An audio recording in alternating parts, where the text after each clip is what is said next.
Happy first Friday live in October 2022. I hope you're all having a great day. It's been a busy week here, and I will be excited to see some of my internet friends and also get to know some of the people who maybe aren't familiar with my channel. So, if you're joining me for the first time, please go ahead and throw a first time comment out there, and also please tell me where you're coming from. It's a little bit later than my normal first Friday live, but the schedule was such that we needed to do that today. I'm joined by a very sweet sleeping puppy dog over here. She's just chilling on the couch, having a nice nap after a great day at Bark on Park, one of the daycares that we take her to. She plays hard and she does not want to leave when it's time to come home. So that is a good sign. And then she sleeps like literally the whole way home. She'll sleep well into the night for sure. So, well, hello, Colleen from Massachusetts. Thanks for joining. Um, One thing that you may know is with this app, it streams both to Facebook and to YouTube at the same time, which is great. So I get to see everyone. But the comments are a little bit delayed. So if you say a comment and I don't immediately see it, then that's just part of the lag time with the software. Oh, look at that. We've got all over this. Urbandale, Iowa, Louisiana, Redford, Michigan, Southern Ontario, West Virginia. All right. Thanks, guys. Well, it looks like we've got quite a few people joining us, which is great. Let's see. Okay, so today, let's just talk about today. The kids went to school, and then I picked them up from school on Friday. We have this tradition of going to like a local park with a bunch of the school friends, which we did, and I had a great time. And then I came home, and Emily is actually out of town for the weekend, so it's just me and the kiddos. And I managed to get my father-in-law and stepmother-in-law to come on over and hang out with the kids for a little bit, so I could go to a little business mixer for about an hour or hour and a half. So that was pretty great. Hello, we got St. Augustine, Florida. You're like a neighbor. Hi there, St. Paul, Minnesota. Another Minnesota. Donna from Texas, or Donna, Texas. Never heard of Donna, Texas. You're from Tennessee, but you're in Alabama. That's great. Thank you, Laura, for praying for recovery of Florida. I will definitely talk about that here in a minute. So, but first I want to tell you the story for today. So, Ruby is running for class president of fourth grade, which I didn't know was a thing. I didn't know fourth graders had class presidents, but my father-in-law, Bruce, which many of you know, was helping Ruby work on their speech, and is hilarious. Like the both transformation from before to after is like, it was just it's very sweet to witness. And I actually have a video of both the before and after, so I'll probably post that, because the before one, Ruby was like making some major promises. I think Grandpa like talked them off the ledge on the promises. Like, I'm going to add 30 minutes of recess a day. So I don't know how a fourth grade class president expects to add 30 minutes to recess every day, but I think it's a great campaign promise, because why would you have to keep that? And then also, they proposed some sort of exercise challenge that they were going to do. And then they had named the teacher, like they named the teacher who they said would be supplying the candy for the reward for the exercise challenge that they were going to put together in their class speech. So that was pretty funny. Hello from California. All right, we've got Denise from South Tampa.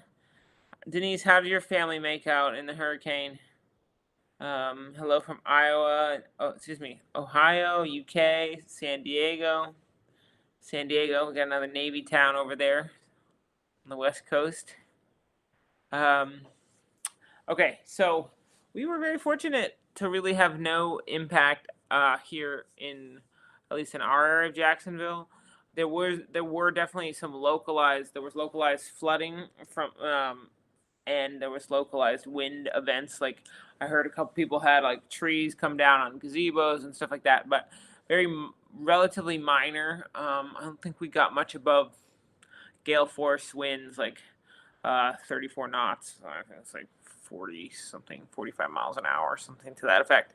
So it was windy a little, but it was certainly not hurricane force, not even a tropical storm. I think by the time it was out here, folks south of us in St. Augustine, we had one friend join from St. Augustine, had quite a bit more impact, particularly quite a bit more flooding. But of course, the folks in Southwest Florida were the ones who really got it the worst. Um, my aunt actually lives down there, basically right where the hurricane made landfall, and it's basically like almost a week until they found out what the status of their house was. I mean, compared to what other houses were in the area, which was just obliterated, their house is okay. I mean, it's damage, soffit damage, screen porch damage, uh, broken window in a French door, that kind of stuff. But relatively speaking, could be a lot worse for them. Unfortunately, they're up on piers. But just the video footage coming out of Fort Myers Beach was just a place I used to go as a kid all the time. My grandma JoJo lived on Fort Myers Beach, and then my aunt lived on Sanibel. So we would go there all the time as a kid and see them, and just to see that destruction is terrible.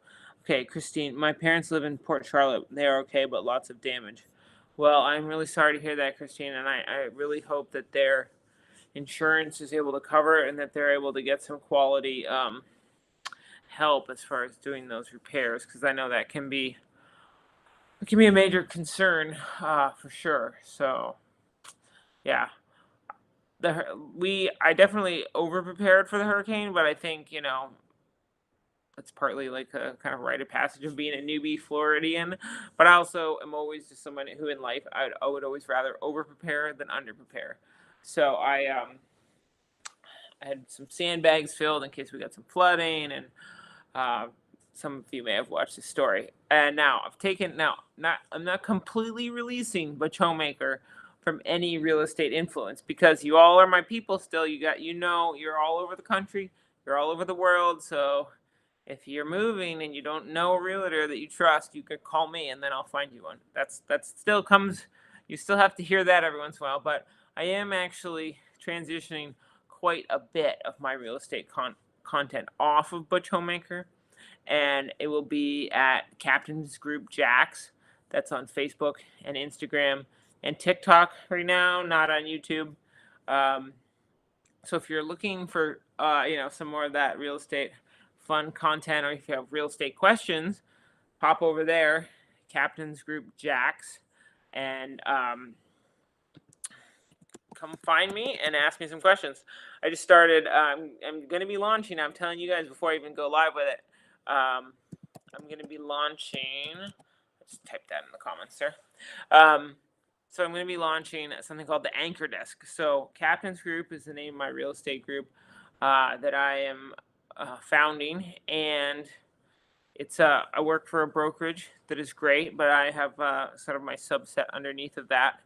And I misspelled my own group. Goodness. There we go. That's what we want. Okay. So anyway, if you want to come over there, you want to ask me any questions, I'm gonna do a segment called the Anchor Desk, and I'm gonna take people's questions, field them, and let people know what's happening in the market, or what their questions are about buying, selling, all of that stuff. So, Barb, thanks. All of my content is cool. So now you can follow me across kind of here and there. I'm going to tell you, I've had a hard time with my content processing for some of the longer form videos. I've been doing more and more short form story updates and reels and stuff like that. But I've had a little bit of a hard time finding or making the time to do a longer form video. I have a great one coming, and that was from a trip Emily and I took to Ginny Springs, which any of you have ever been to the springs in Florida, it is amazing. So hopefully you get a chance to see that. Let's see what else. Oh, okay, so many of you saw a video and a story about a rescue dog that we had in our home. Unfortunately, that did not work out. The dog was very aggressive, um, so we couldn't have the dog here any longer. So it was sad, but and yeah, that's all. That's all. So it was too bad. But Ryder is soaking up all the attention of being a single dog, and the kids are in love with Ryder, and Ryder's in love with the kids. So that's kind of what we had to do. That was our threshold, of course. So let's see. Anyone have any questions for me? If not, I'm going to start telling some random stories. Okay, so we recently, I'm now a Girl Scout troop leader, so we have a Girl Scout troop that is going nearby, and I love it. It's very fun. Oh, look at that! Thank you, Regina. You just followed me on the Captain's Group Jacks on Instagram and Facebook. Appreciate that. Yeah, so the Girl Scouts are really fun. I've kind of forgot because it's a multi-level troop, so there's younger kids like kindergarten all the way to fourth grade as of now. So I kind of forgot the attention span of kindergartners is short, like very short. Well, all of that, kind of younger age, but doing something like that for like 1 hour a week, it makes me feel so thankful that the teachers put up with the kids every day. I mean, they are really doing a lot of great things for our kids, and that kind of experience always makes me feel thankful for them. Let's see. I do miss Emily. Emily is traveling. For those of you who maybe didn't hear that, Emily's traveling, and she's only been gone since this morning at 5 a.m.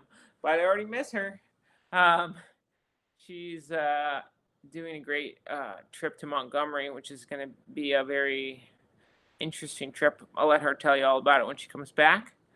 So Sharon, I answered the question already about the hurricane a little bit earlier before you jumped on. And here we didn't have any impact. We had some sticks on the ground, and that was it. We were well over prepared. The kids the kids were off for 3 days from school though, so that was kind of the biggest impact we had, honestly. It was a lot of board games. We played the game of life several times, and they have updated the game of life to be a little bit more inclusive. Like now they say people, like you can be a blue person or a pink person, and there's some more inclusive language, which is nice. And also I kind of loved listening to my kids talk about needing to upsize their home because of the number of kids they were having and all this kind of stuff. Just it's kind of nerdy realtor stuff, but I was like, is that a good investment? And yeah, so let's see. Let's see. So okay, I really will have to share later Ruby's speech because it's awesome. But this is Ruby's speech for class president. I'm gonna see if you guys can read it. To be class president because I believe our class deserves a strong leader who believes in fairness and the value of everyone in the class. Also, I am even-handed, fair, and a leader. First of all, I am fair because I listen to everyone's thoughts and ideas, and I like to take everyone's opinions into account while making important decisions. Second of all, I am even-handed because I try to treat everyone the same, and I will do my part to help each and every one of you to be successful. Last of all, I think I am qualified to be a leader because I am an A+ student and I have been selected for the gifted program. Please remember when you get ready to vote that if I am class officer, I will be a role model for kindness and respect and lead everyone to treat others fairly. I mean, like, how much do I love that? I will be a role model for kindness and respect. I think that was really sweet. I thought it was very cute, and I think Grandpa's influence was there with the fair-handed. I'll be fair-handed. I don't know that I've ever heard that phrase used in a fourth grade class president contest, but I'm excited for it to do now. So yeah. Anyway, um, Joy asked if we see a Sensilla, pretty often, but we're not always on the channel because it's not necessarily always the camera's not always rolling, believe it or not. Yeah. Oh, good. Well, thanks. I'm glad you guys could hear that speech because it was special, like so cute. Well, I'll tell Ruby that they have a lot of votes coming from the YouTube and Facebook fan groups. Well, let's see. I think that's pretty much all the news that's fit to print for this month. This month is my birthday, so next week is my birthday, and I'm looking forward to that. Emily's going to take me to St. Augustine for a concert, which will be really nice. We have a boat day planned with some friends, which will also be really nice. So I'm very excited about that. Yeah. So. Okay, so here's my question for all of you. Have you watched Hocus Pocus 2? And if you have watched Hocus Pocus 2, what is your rating? What do you give it on a rating of 1 as in terrible and 10 you loved it? It was amazing. And if you have any otherwise comments on whether how you think it stacked up, particularly to the original. So yeah, I'll wait for you to respond. Let me just say, I was not a kid who grew up with Hocus Pocus. The original, I wasn't something that I watched when I was a kid. I watched it, I don't know, I think probably about when I met Emily about 7 years ago. So I haven't had the soak time to appreciate the first one like many people of our generation. Uh-oh, someone has a frozen screen. Okay, wow. So we've got one person who said it's a 9. One person says no comparison to the original. 10 for Hocus Pocus. Haven't seen it yet. Petra, we could not keep the foster dog. It was aggressive towards our kids, so we had to return it back to the foster organization. Here we go. So I've got another 6 for Hocus Pocus 2. Enjoyed the original one better. A couple of 9s. So hello from Ireland. Glad you could catch me live. That's awesome. I really enjoyed it. I thought it was hilarious. I liked the part particularly when no spoiler, when she's like riding the Roombas. I just thought, I never felt like Hocus Pocus, the first one, was trying to take itself too seriously. So I enjoyed it quite a bit. Yeah, I would say I gave it about a 9 as well. I'm not a huge connoisseur of Halloween movies, but that is what I think. Okay. Well, y'all, I have been up since 4:45 when Emily started getting up to go on her trip. So I'm gonna call it a night and say thank you all for tuning in, and I will see you next month, First Friday Live, and you should expect to see at least something in a little bit longer format come out this weekend, and I'm gonna try to do at least once a week. Here, I'm going to just focus on sending out something once a week so we can stay connected. And in the meantime, thanks for tuning in, and look forward to talking to you soon.